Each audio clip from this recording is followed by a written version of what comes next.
jornalista, professor, bem-vindo. Ó, o senhor não nos vê, mas nós o vemos. E é sempre uma honra, sempre, vê-lo e falar com o senhor. Então, eu deixo o conclave de Brasília nas suas mãos. E obrigado por estar aqui conosco. Obrigado eu pelo convite. Então, pessoal, é o seguinte, o tempo é curto e vamos direto à pergunta central, a pergunta decisiva, que toda a mídia brasileira e praticamente toda a classe política tem evitado. A pergunta é a seguinte: em outubro de 2014, quantos eleitores brasileiros foram informados de que iriam votar esperando que se tratasse de uma eleição normal e depois os seus votos seriam apurados numa contagem secreta com máquinas previamente programadas para não ser auditáveis, tudo sob a direção de um homem do PT? Quantos foram informados? Resposta: nenhum. Todos foram votar esperando que eram eleições normais, com uma contagem transparente, acessível à fiscalização popular, e depois foram enganados, sabendo que apenas 23 pessoas haviam controlado a contagem e que a população inteira teria de aceitar esse resultado em confiança, como se essas 23 pessoas fossem santos ou anjos vindos do céu, cuja palavra é indubitável, cuja palavra não pode ser posta em dúvida. Ou seja, eu não estou dizendo que houve votos roubados. Mesmo que não houvesse um único voto roubado, esse sistema, ele em si é uma fraude. É a fraude eleitoral mais cínica e monstruosa de todos os tempos. E, por ter levantado esse tema, o nosso amigo Dalma Forcini levou pedrada tudo quanto é lado, foi difamado, achincalhado, e, no fim, a questão da fraude eleitoral foi jogada e empurrada para baixo do tapete, e o pessoal se concentrou no impeachment.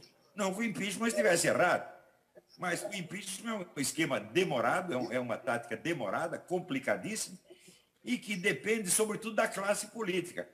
Qual classe política? A mesma que havia ocultado a fraude eleitoral. Então, isso é, passamos para os bandidos a decisão da situação. Então, é claro que somos a favor do impeachment, porém deveríamos ter feito uma coisa muito melhor e muito antes, que era impugnar as eleições, fazer novas eleições e processar criminalmente os responsáveis pela ocultação da contagem. Ou seja, a direção do PT e mais o TSE inteiro. Era isso que tinha que ser feito. Agora, nós sabemos, assim, existem criminosos que confessam crimes menores para ocultar os maiores. Agora, o que nós estamos vendo é o contrário. Estamos vendo vítimas que se queixam de um dano menor para ocultar o maior. Ora, o que significa roubar dinheiro público comparado com você roubar a condição básica da democracia? Comparado com você roubar o direito mais elementar do cidadão de escolher os seus governantes numa eleição limpa e transparente, na qual ele tenha a capacidade de fiscalizar a contagem de votos. Se você já roubou o sistema inteiro, transformou isso nesta fraude monstruosa, pode levar o dinheiro junto, aí já não importa mais. Porque você já levou tudo, levou o direito, a dignidade, a honra do povo brasileiro. Depois que você transformou a eleição numa empulhação, o dinheiro já não importa, o dinheiro não é o valor principal. Numa democracia, vamos dizer, a principal coisa é o respeito, quer dizer, ao eleitor, o respeito à decisão popular, tá certo? E o respeito aos direitos da população. Esses direitos foram 100% violados na eleição de 2014. Então, esse conclave, assim como outros que já foram realizados, ele tem por finalidade restaurar na mente da população brasileira o verdadeiro senso das proporções do que aconteceu. Nada do que houve no Brasil, nem mensalão, nem petrolão, nem BNDES, é mais grave do que isso, gente. Quer dizer, vocês permitiram que uma tirania, uma ditadura se instalasse sob o nome de democracia, tá? E estão concordando, estão aceitando. Agora, isso aí, a classe política inteira, você vê, o próprio concorrente vencido, o senhor Aécio Neves, foi o primeiro a dizer, a dona aí foi eleita numa eleição democrática. Democrática é uma pinóia, tá certo? Quer dizer, isso é uma mentira sólida e ele sabe que é, esse é o Aécio Neves. O senhor sabe que é mentira? O senhor sabe que uma eleição com apuração secreta não é democrática em hipótese alguma. Uma eleição com apuração secreta não serve nem para eleger síndico de prédio. Né? Então, todos nós fomos submetidos a essa empulhação, todos nós fomos feitos de palhaços e está na hora de voltar a falar, não, impeachment não é suficiente, não. Tem que botar essa gente na cadeia, tem que botar o TSE inteiro na cadeia, porque fizeram a maior fraude eleitoral de todos os tempos e em todos os países. Então, este conclave tem uma missão fundamental, restaurar no Brasil a consciência do grande dano que sofreu, porque o dano financeiro é secundário. O dano, vamos dizer, estrutural, a destruição da democracia é a coisa básica. Então é isso que eu tinha a dizer. Muito obrigado, gente. Professor, conosco está o deputado Jair Bolsonaro e a Beatriz Kisses também está aqui conosco. Então, eu gostaria que o deputado também participasse dessa discussão, que é uma coisa única. Ter os dois aqui juntos no conclave é fabuloso. Né? Eu acho que... Olavo, se me permite, eu prefiro te ouvir do que falar. Okay. Só que aqui a minha audição está muito ruim. Eu espero que vocês tenham me ouvido claramente, mas eu não estou ouvindo praticamente nada do que vocês estão falando. Está tudo...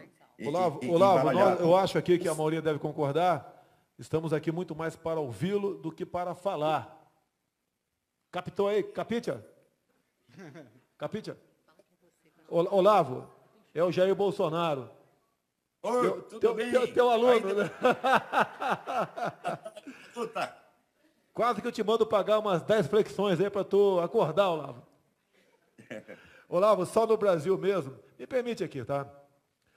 Olavo conhece bastante a história, é uma pessoa que é a maior responsável, em especial, junto à juventude, para que essa garotada acordasse para a realidade política brasileira, acordasse para o problema, né? Acordasse para o fato, para onde estava indo a política brasileira. Olavo, o que tu acha de um grupo, naquela época, que o pessoal chama de ditadura, né?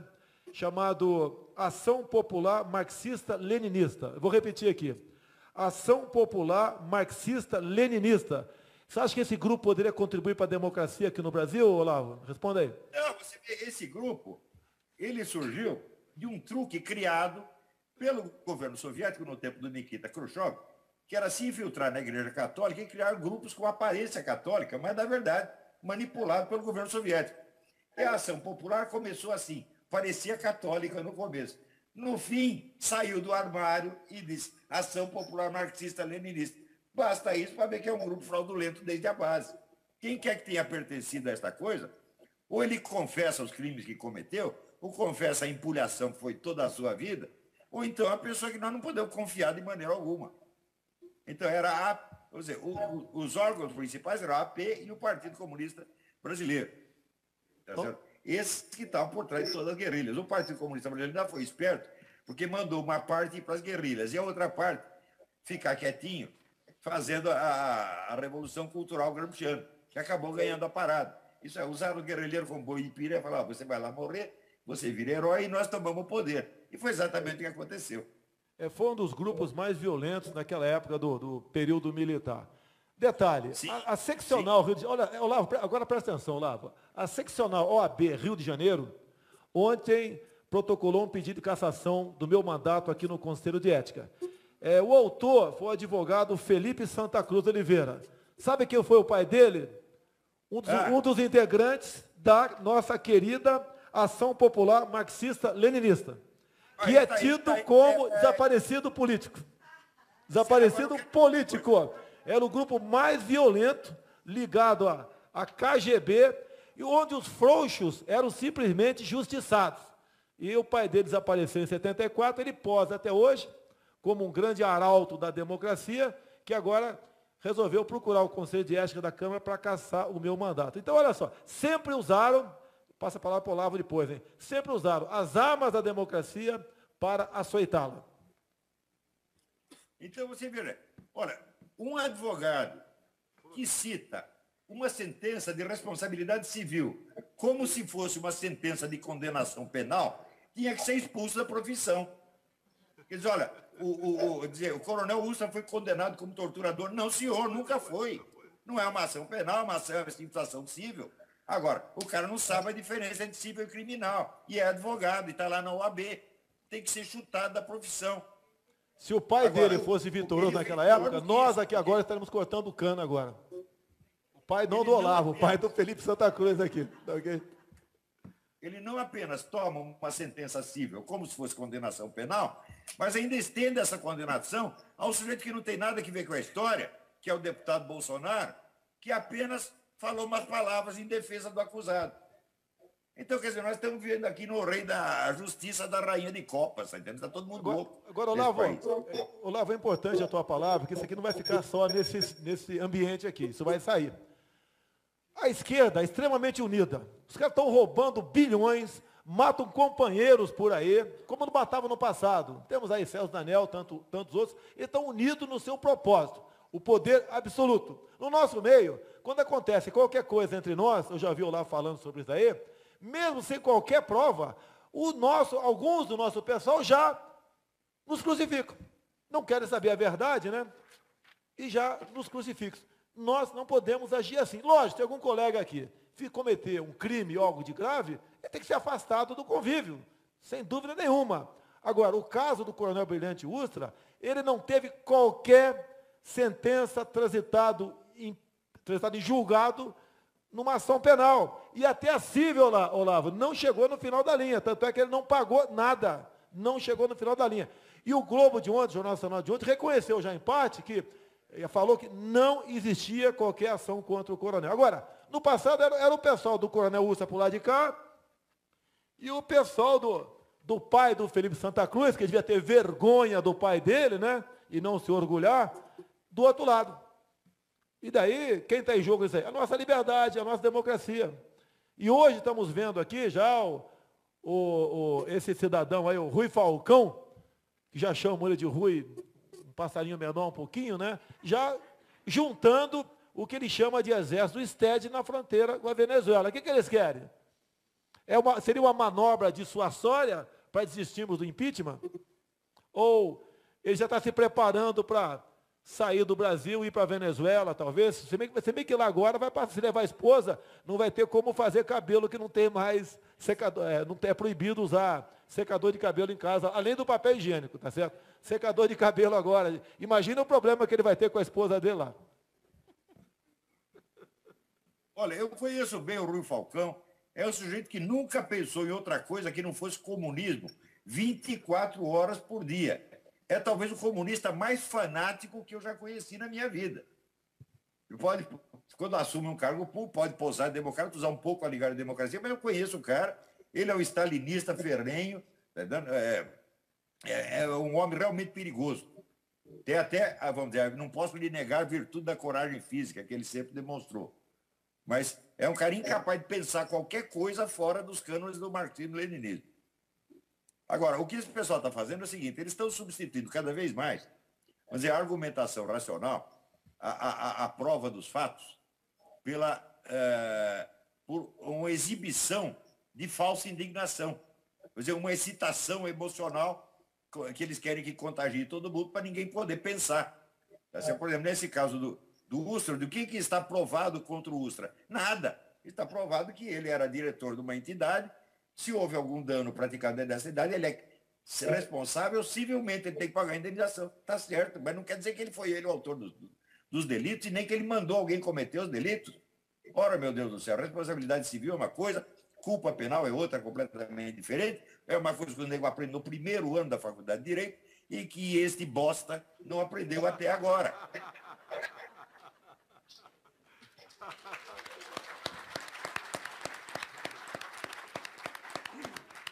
Por isso que eu sou contra o exame da ordem. Não mede nada. O Felipe Santa Cruz aqui, pelo menos, não mediu nada, não sabe nada. Porque o básico é a Constituição. E não é só isso. Quando entra com uma ação para cassar meu mandato, O artigo 53 é bem claro, da minha imunidade, né? Por palavras, opiniões e votos. Inclusive, eu sou inimputável, vamos assim dizer, civil e criminalmente. E lá embaixo, no inciso 5 ou 6, se eu não me engano, ainda fala que essa situação minha é válida, inclusive, em estado de sítio. Sem comentário. E lá no artigo 5º, como o Olavo falou, né? Ninguém poderá, a Bia sabe melhor do que eu, né? Ninguém poderá ser julgado, considerado culpado, sem trânsito julgado uma sentença criminal. Não pode, pô. E ponto final, não se discute mais esse assunto aqui. Agora, o Felipe Santa Cruz, não é questão familiar isso aqui, não. Mas no caso aqui tem a ver sim. O pai dele, vou repetir aqui, integrou a Ação Popular Marxista-Leninista. Ou seja, quem integra uma quadrilha dessa aqui, vem falar em democracia. Eu não vou falar a palavra que o Olavo falou ali, mas eu vou falar para ele, ô Felipe Santa Cruz, vai catar coquinho. Ok? Eu queria convidar o deputado Sócrates para compor aqui. É acusado de torturador. É acusado de torturador. E o outro simplesmente diz, não, ele não é torturador, fica provado automaticamente que esse segundo é torturador. Esse é o raciocínio que eles estão impondo. Isso aí é coisa de psicótico. Não podemos aceitar de jeito nenhum. Isso é uma gozação sinistra. Por vezes, o que eles usam, ele foi condenado algumas vezes, dado a dezenas de processos, em primeira instância. Como já fui condenado em primeira instância, não sei se você já foi condenado em primeira instância alguma vez. O Silas Malafaia já foi condenado em primeira instância por homofobia. Alguém já foi condenado em primeira instância por alguma coisa aqui? Levanta para já. Problemas, por exemplo, cíveis, né? Separação, pô, o cara recorre, é comum acontecer. Então eles pegam uma ação lá embaixo, perdida, e botam para frente. E aí é o negócio, é o que eu falo da união nossa, né? A nossa união é pelo Brasil, pela nossa liberdade, por democracia. Só tem depoimento deles mesmos. Eu deponho para você ganhar uma indenização e você depõe para eu ganhar uma indenização. É assim, é um troca-troca de favores, meu Deus do céu. Olha, eu tenho uma contraparente e o pessoal diz que foi torturada, e que perdeu um rim. Eu sei que quando ela saiu da cadeia, ela estava mais saudável do que quando entrou. Como é que eu sei? Que fui eu que fui buscar ela na porta da cadeia, quando ela foi libertada. Ela estava ótima. E acho que saiu com 3 rins. Né? E depois ainda viveu, mais não sei quantos anos, né? Foi exilada no país da Europa, fez curso universitário, virou uma pessoa famosa lá e morreu feliz da vida, aos 80 e tantos anos. Essa é a vítima da ditadura. Tem outro contraparente, vou contar para vocês, que dizem que foi torturado barbaramente e foi exilado na Suécia. Uns meses depois ele voltou para o Brasil. Eu fui falar com ele. Como é, seu fulano? Você é doido de voltar para o Brasil? Ele falou, não, aqui eu estou muito mais seguro do que no socialismo sueco. Foi assim, gente. Isso eu vi. Isso é da história da minha família. Eu estou sabendo, pô. Tem uma jornalista aí que... Tem um amigo falecido, Arno Praz. Dizem que foi morto pela ditadura. Foi uma pinóia. Ele escapou, foi exilado, voltou para o Brasil. Daí estava num bailinho na Bahia, né? Mexeu com a mulher de um PM e ainda bateu no PM. A população indignada o linchou. Esse foi o fim dele. Eu conheço o Arno, era grande amigo meu. O Arno era completamente biruta, ele adorava descer a mão em qualquer um e mexer com a mulher dos outros, e morreu assim. Agora fica a lenda de que é vítima da ditadura. Essas histórias de tortura, elas têm que ser averiguadas uma por uma verdadeira comissão da verdade, não nesta comissão da verdade que houve aí. Até o momento, o Brasil já gastou mais de 5 bilhões de reais com esses bandidos que queriam implantar aqui a ditadura do proletariado em nosso país.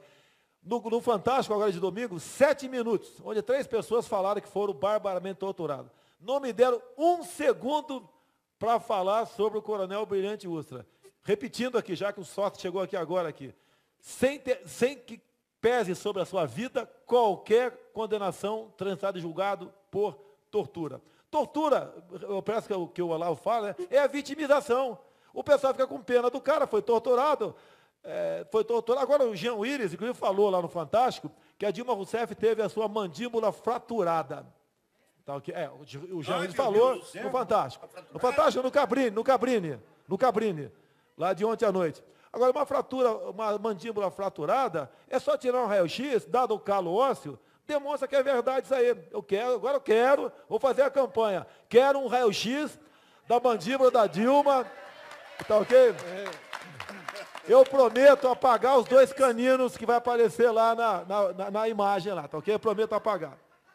Mas, deputado, está provado que ela teve um problema, sim, ok, durante essa época, tanto que está faltando o teco do Tico, né? É uma sequela, isso aí alegam que seja uma sequela. Um dia desse eu li um advogado desse falando assim, não, aqueles militares, eles cortavam dedos, furavam olhos. Eu falei, cadê os dedos furados, meu Deus do céu? Cadê os olhos furados? Cadê o dedo cortado? O único dedo cortado na esquerda nacional do Lula, que ele mesmo cortou. Eles eram bárbaros, as técnicas de tortura as mais bárbaras possíveis. Não aparece nenhum com uma cicatriz qualquer, nada. Eu surpreendi uma vez aqui a deputada Luísa Erundina, na Comissão de Direitos Humanos. Ela estava treinando 2 ex-militares temporários, sargentos do Exército, para testemunhar no caso Guerrilha do Araguaia. E ela estava gravando, e deu uma confusão terrível comigo, porque eu quis a fita. Lógico que eles sumiram com a fita daquele evento. Ainda me processaram. Estavam treinando os 2 colegas, prometendo indenização para eles, se ele contasse aquela historinha para a tal da Comissão da Verdade, comissão de patetas, né? Olavo, eu falo uma coisa aqui, Olavo. No relatório final da leitura da Comissão da Verdade, o presidente era um advogado chamado Pedro Dalari. Em 2010, ele havia sido advogado da Bancop, coincidência, né? Advogado da Bancop. Em 2014, 2015, ele leu o relatório final. Ele começa assim, deputado Sóstenes, Pedro Dalari. Segundo Lenin, a verdade revolucionária liberta. E deu o relatório da Comissão da Verdade. Olavo, fala alguma coisa sobre, segundo Lenin, a verdade revolucionária liberta. O cara para o outro mundo, está libertado. Claro, libertou as almas, elas estão todas voando.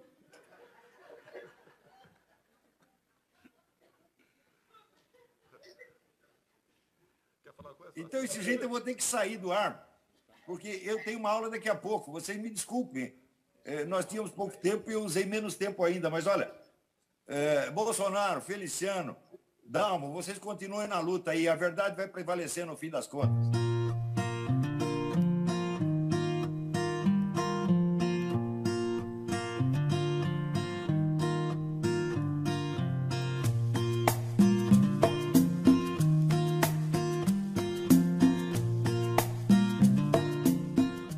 Juventude, para que essa garotada acordasse para a realidade política brasileira, acordasse para o problema, né? Acordasse para o fato, para onde estava indo a política brasileira. Olavo, o que você acha de um grupo, naquela época, que o pessoal chama de ditadura, né? Chamado Ação Popular Marxista-Leninista. Eu vou repetir aqui. Ação Popular Marxista-Leninista. Você acha que esse grupo poderia contribuir para a democracia aqui no Brasil, Olavo? Responda aí. Não, você vê, esse grupo, ele surgiu de um truque criado pelo governo soviético no tempo do Nikita Khrushchev, que era se infiltrar na Igreja Católica e criar grupos com aparência católica, mas, na verdade, manipulado pelo governo soviético. E a Ação Popular começou assim, parecia católica no começo. No fim, saiu do armário e disse Ação Popular Marxista-Leninista. Basta isso para ver que é um grupo fraudulento desde a base. Quem quer que tenha pertencido a esta coisa, ou ele confessa os crimes que cometeu, ou confessa a empulhação que foi toda a sua vida, ou então é a pessoa que nós não podemos confiar de maneira alguma. Então, os órgãos principais eram a AP e o Partido Comunista Brasileiro. Tá certo? Esses que estavam por trás de todas as guerrilhas. O Partido Comunista Brasileiro ainda foi esperto, porque mandou uma parte ir para as guerrilhas e a outra parte ficar quietinho, fazendo a Revolução Cultural Gramsciana, que acabou ganhando a parada. Isso é, usaram o guerrilheiro como boi e pira e falaram, você vai lá morrer, você vira herói e nós tomamos o poder. E foi exatamente o que aconteceu. Foi um dos grupos mais violentos naquela época do período militar. Detalhe, a seccional Rio de Janeiro, olha, Olavo, agora presta atenção, Olavo, a seccional OAB Rio de Janeiro, ontem protocolou um pedido de cassação do meu mandato aqui no Conselho de Ética. O autor foi o advogado Felipe Santa Cruz Oliveira. Sabe quem foi o pai dele? um dos integrantes da nossa querida Ação Popular Marxista-Leninista, que é tido como desaparecido político. Desaparecido político. Era o grupo mais violento ligado à KGB, e onde os frouxos eram simplesmente justiçados. E o pai dele desapareceu em 74, ele posa até hoje como um grande arauto da democracia, que agora resolveu procurar o Conselho de Ética da Câmara para caçar o meu mandato. Então, olha só, sempre usaram, passa a palavra para o Olavo depois, hein? Sempre usaram as armas da democracia para açoitá-la. Então, você vê, olha, um advogado que cita uma sentença de responsabilidade civil como se fosse uma sentença de condenação penal, tinha que ser expulso da profissão. Quer dizer, olha, o coronel Ustra foi condenado como torturador. Não, senhor, nunca foi. Não é uma ação penal, é uma infração civil. Agora, o cara não sabe a diferença entre civil e criminal. E é advogado, e está lá na OAB. Tem que ser chutado da profissão. Se o pai dele fosse vitorioso naquela época, nós aqui agora estaremos cortando o cano agora. O pai não do Olavo, o pai do Felipe Santa Cruz aqui. Tá ok? Ele não apenas toma uma sentença civil como se fosse condenação penal, mas ainda estende essa condenação a um sujeito que não tem nada a ver com a história, que é o deputado Bolsonaro, que apenas falou umas palavras em defesa do acusado. Então, quer dizer, nós estamos vivendo aqui no rei da justiça da rainha de copas, tá entendendo? Está todo mundo louco. Agora, Olavo, é importante a tua palavra, porque isso aqui não vai ficar só nesse ambiente aqui, isso vai sair. A esquerda é extremamente unida. Os caras estão roubando bilhões, matam companheiros por aí, como não matavam no passado, dizer civil e criminalmente. E lá embaixo, no inciso 5 ou 6, se eu não me engano, ainda fala que essa situação minha é válida, inclusive, em estado de sítio. Sem comentário. E lá no artigo 5º, como o Olavo falou, né? Ninguém poderá, a Bia sabe melhor do que eu, né? Ninguém poderá ser julgado, considerado culpado, sem trânsito e julgado uma sentença criminal. Não pode, pô. E ponto final, não se discute mais esse assunto aqui. Agora, o Felipe Santa Cruz não é questão familiar isso aqui, não. Mas no caso aqui tem a ver sim. O pai dele, vou repetir aqui, integrou a Ação Popular Marxista-Leninista. Ou seja, quem integra uma quadrilha dessa aqui, vem falar em democracia. Eu não vou falar a palavra que o Olavo falou ali, mas eu vou falar para ele, ô Felipe Santa Cruz, vai catar coquinho. Ok? Eu queria convidar o deputado Sócrates para compor aqui. É acusado de torturador. É acusado de torturador. E o outro simplesmente diz, não, ele não é torturador, fica provado automaticamente que esse segundo é torturador. Esse é o raciocínio que eles estão impondo.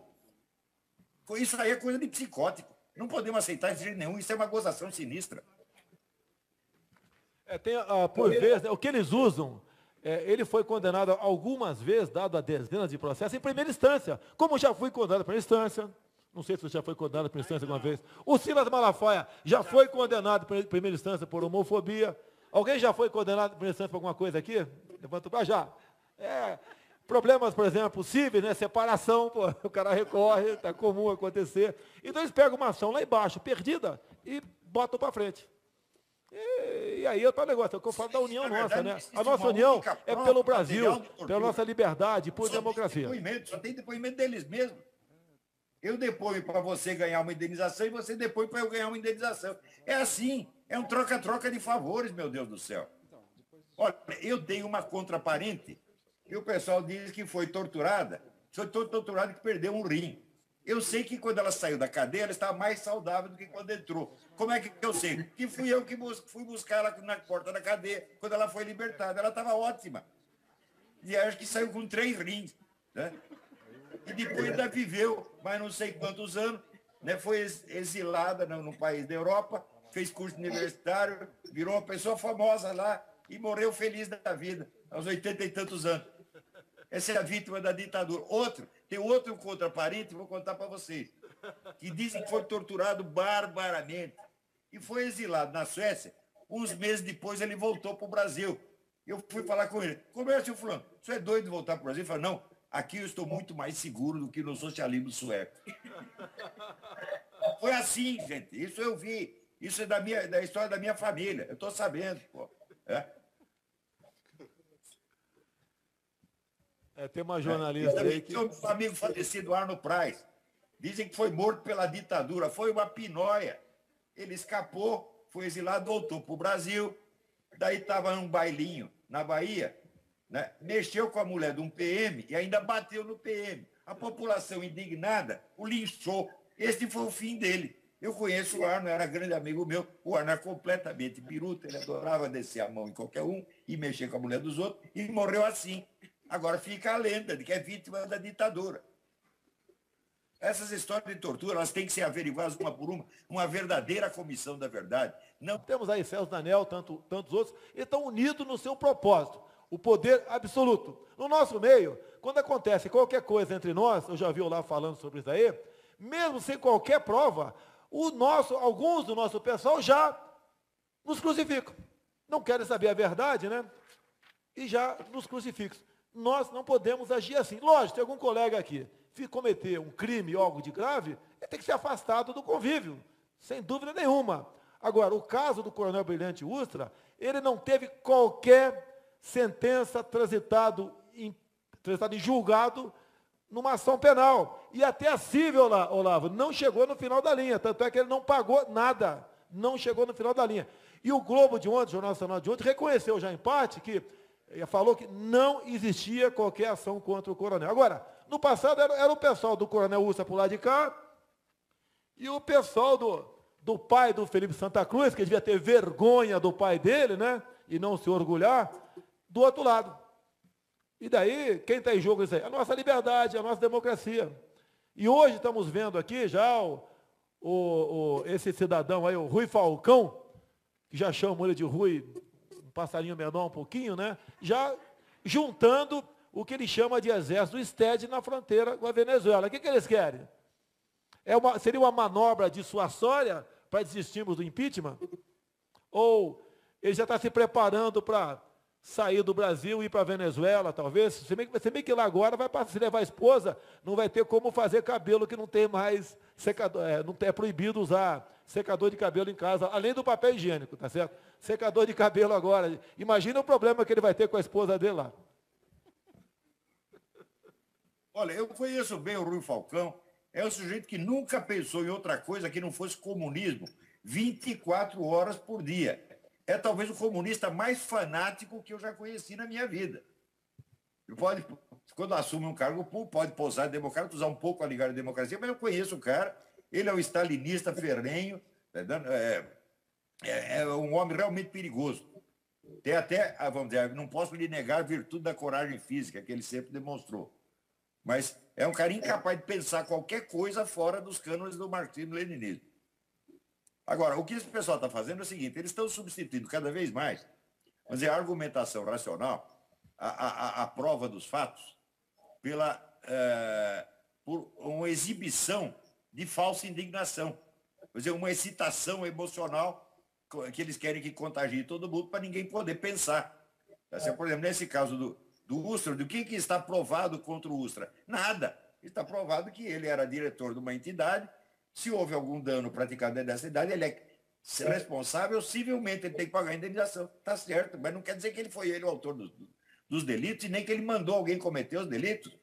Ora, meu Deus do céu, responsabilidade civil é uma coisa, culpa penal é outra, completamente diferente. É uma coisa que o nego aprende no primeiro ano da faculdade de Direito e que este bosta não aprendeu até agora.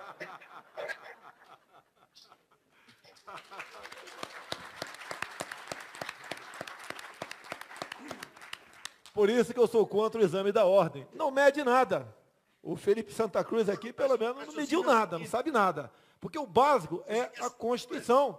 E não é só isso. Quando entra com uma ação para cassar meu mandato, o artigo 53 é bem claro, da minha imunidade, né? Por palavras, opiniões e votos. Inclusive, eu sou inimputável, vamos assim dizer. Público, comparado com você roubar a condição básica da democracia, comparado com você roubar o direito mais elementar do cidadão de escolher os seus governantes numa eleição limpa e transparente, na qual ele tenha a capacidade de fiscalizar a contagem de votos. Se você já roubou o sistema inteiro, transformou isso nesta fraude monstruosa, pode levar o dinheiro junto, aí já não importa mais. Porque você já levou tudo, levou o direito, a dignidade, a honra do povo brasileiro, depois que você transformou a eleição numa empulhação, o dinheiro já não importa, o dinheiro não é o valor principal. Numa democracia, vamos dizer, a principal coisa é o respeito, quer dizer, ao eleitor, o respeito à decisão popular, tá certo? E o respeito aos direitos da população. Esses direitos foram 100% violados na eleição de 2014. Então, esse conclave, assim como outros que já foram realizados, ele tem por finalidade restaurar na mente da população brasileira o verdadeiro senso das proporções do que aconteceu. Nada do que houve no Brasil, nem mensalão, nem petrolão, nem BNDES, é mais grave do que isso, gente. Quer dizer, vocês permitiram que uma tirania, uma ditadura se instalasse sob o nome de democracia, tá? E estão concordando, estão aceitando. Agora, isso aí, a classe política inteira, você vê, o próprio concorrente vencido, o senhor Aécio Neves, foi o primeiro a dizer, a dona aí foi eleita numa eleição democrática. Democrática é uma pinóia, tá certo? Quer dizer, isso é uma mentira sólida e ele sabe que é. Esse é o Aécio Neves. O senhor sabe que é mentira? O senhor sabe que uma eleição com apuração secreta não é democrática em hipótese alguma. Uma eleição com apuração secreta não serve nem para eleger síndico de prédio. Então, todos nós fomos submetidos a essa empulhação, todos nós fomos feitos de palhaços e está na hora de voltar e falar, não, impeachment não é suficiente, não. Tem que botar essa gente na cadeia. Tem que botar o TSE inteiro na cadeia, porque fizeram a maior fraude eleitoral de todos os tempos e em todos os países. Então, este conclave tem uma missão fundamental, restaurar no Brasil a consciência do grande dano que sofreu, porque o dano financeiro é secundário. O dano, vamos dizer, estrutural, a destruição da democracia é a coisa básica. Então, é isso que eu tinha a dizer. Muito obrigado, gente. Professor, conosco está o deputado Jair Bolsonaro e a Beatriz Kisses também está aqui conosco.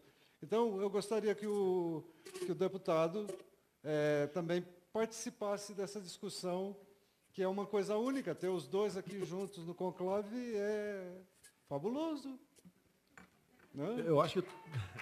Olavo, se me permite, eu prefiro te ouvir do que falar. Okay. Só que aqui a minha audição está muito ruim.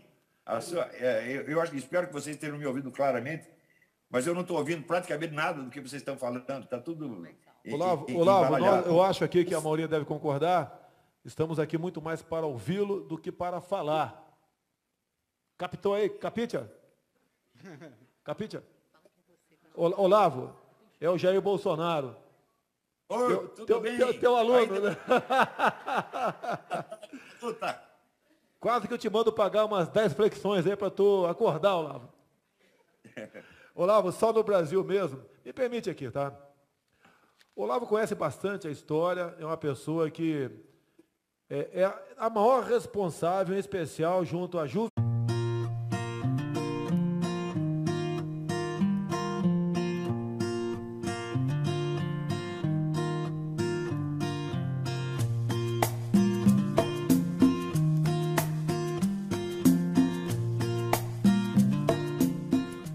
Aí está, professor, bem-vindo.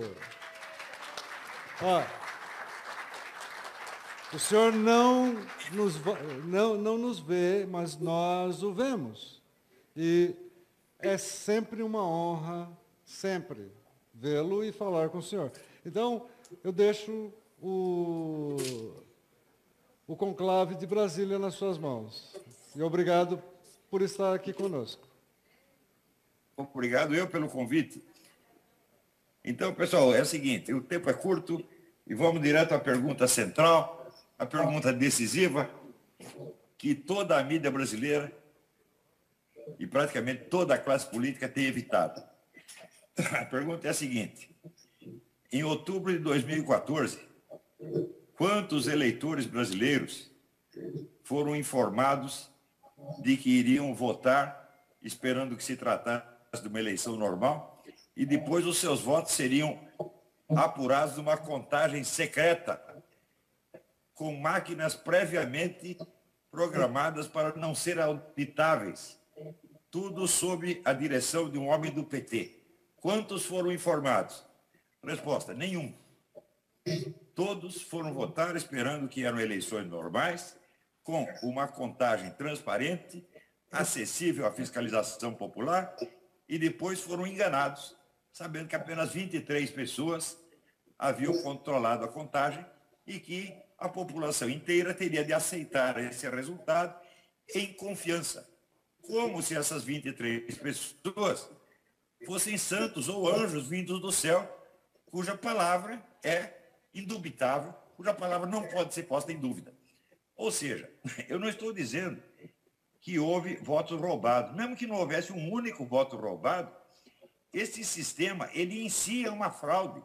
É a fraude eleitoral mais cínica e monstruosa de todos os tempos. E, por ter levantado esse tema, o nosso amigo Dalma Corsini levou pedrada tudo quanto é lado, foi difamado, achincalhado, e, no fim, a questão da fraude eleitoral foi jogada e empurrada para baixo do tapete, e o pessoal se concentrou no impeachment.